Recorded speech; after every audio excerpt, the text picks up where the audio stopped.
जाएंगे।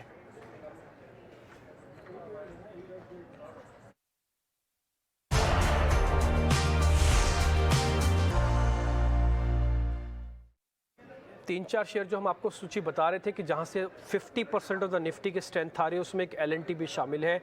InterGlobe aviation भी आपको पता है कि ये एक अच्छा बेनिफिशियरी है।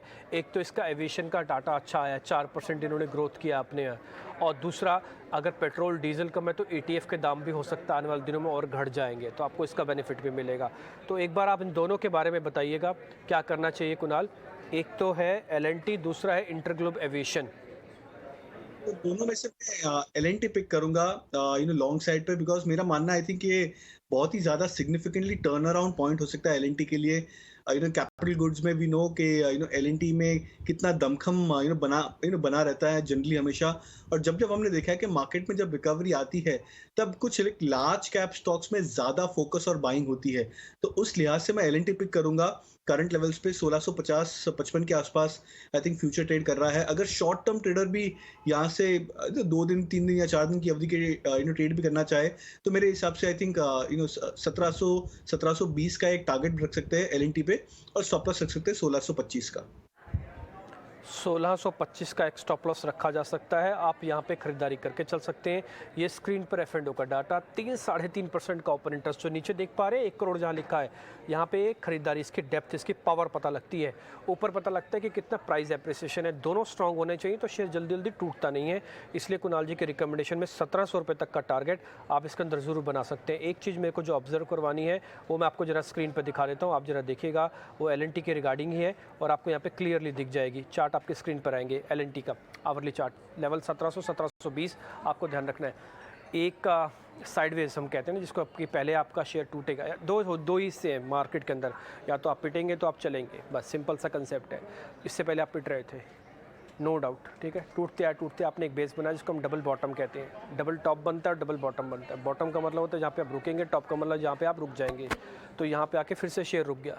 रुकने के बाद इसने 50 दिन के एवरेज को पार किया, 200 दिन के एवरेज को कर रहा है पार। शेयर हो चुका पक्का मजबूत, अपनी गिरावट को ख़त्म करने के लिए आतुर है, तैयार हो चुका है शेयर। ये मेरे लिए एक ब्रेकआउट कैंडिडेट भी है। एक्चुअली में अगर मेरे को मिलता तो मैं यहाँ पे इसको ज़रूर हम ध्यान में रखते। इसी जगह से जब पार हो तो मैं दूसरी लाइन को चेज़ करने के लिए हम लेते हैं। ये इसको कहते हैं कंफर्म पैटर्न, कि 50 दिन शॉर्ट टर्म मूविंग एवरेज पार हो गया, 200 दिन के एवरेज को मैं पार कर लेने के लिए जा रहा हूँ।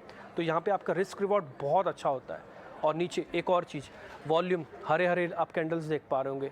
अब बेचना नहीं चाह रहा है एल&टी को कोई भी, कैपिटल गुड्स के अंदर अच्छी खरीदारी।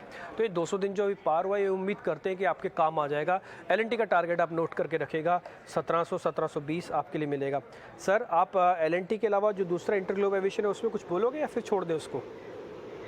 तो ये टाइम ऐसा है डिम्पी जी, कि ज्यादा लॉन्ग्स इनिशिएट नहीं करने चाहिए। जो एकदम ज्यादा ही स्ट्रॉन्ग कैंडिडेट्स या स्ट्रॉन्ग चार्ट्स लग रहे हैं उनमें फोकस करना चाहिए। और मेरे हिसाब से अगर जो मार्केट की स्ट्रक्चर है, बिकॉज रात को या शाम को यूएस फ्यूचर्स में क्या होगा वो जानना और वो आंकना बहुत ज्यादा डिफिकल्ट है। तो उस लिहाज से हालांकि इंडिको का चार्ट भी मुझे काफी अच्छा लग रहा है, but just based on the positioning of the market मेरे हिसाब से I think come longs initiate करने चाहिए या कम ट्रेड्स इनिशिएट करने चाहिए।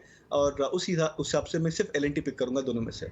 ओके, ठीक है। सर की तरफ से एल&टी है, लेवल्स आप नोट कर लीजिएगा। इंटरग्लोब खराब नहीं है, लेकिन उसको हम चुन कम इसलिए रहे हैं ताकि लो वॉल्यूम रखना चाहिए। बाजार के ठीक हो रहा है, लेकिन ऐसा भी नहीं है कि एक ही दिन के अंदर आप बिल्कुल उतर ही आए और सारा पैसा एक ही साथ मार्केट के अंदर लगा दें। सिलेक्टिव शेयर रखें, 2 हैं तो 1 चुने, 4 हैं तो 2 चुने, 6 हैं तो 3 चुने, कुछ वैसे ही करके चले तो काम बन सकता है। एल&टी एक चुनाव तो हो गया।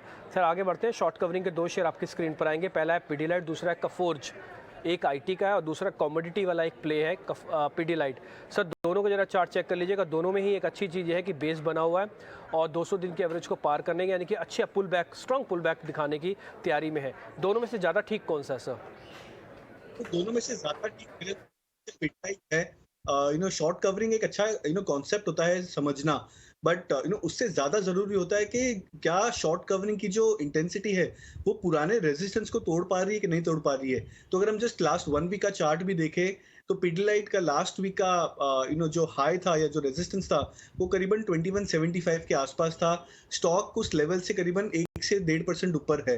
अगर हम कोफोर्ट्स की बात करें तो लास्ट वीक का जो हाई स्टॉक ने मेक किया था वो करीबन 4070 के आसपास था।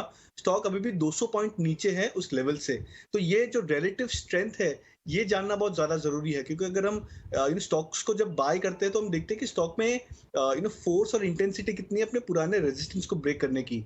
उस लिहाज से मैं पिडिलाइट इंडस्ट्रीज सिलेक्ट करूंगा बाइंग के लिए आउट ऑफ द टू। मेरे अनुमान से आई थिंक करंट लेवल्स 2215 के आसपास जो स्टॉक ट्रेड कर रहा है, करंट लेवल से मैं एक्सपेक्ट करूंगा कि करीबन 2270 2275 तक स्टॉक जा सकता है। तो करीबन 60 से 65 पॉइंट का एक टारगेट रख सकते हैं यहाँ पे, और स्टॉप लॉस रख सकते हैं 2190 का। ओके 2190 स्टॉप लॉस आप नोट कीजिएगा। पिडिलाइट आपको प्रीमियम पे दिखेगा 3 पॉइंट का, और दूसरा शॉर्ट कवरिंग का अच्छा कैंडिडेट है, 3.5% नीचे है। एक चीज़ मैं आपको ज़रूर दिखाना चाहता हूँ, मैंने जानबूझ के कुणाल सर से पूछा था कि कफोर्ज और पिडिलाइट में से क्या ज़्यादा अच्छी चीज़ है।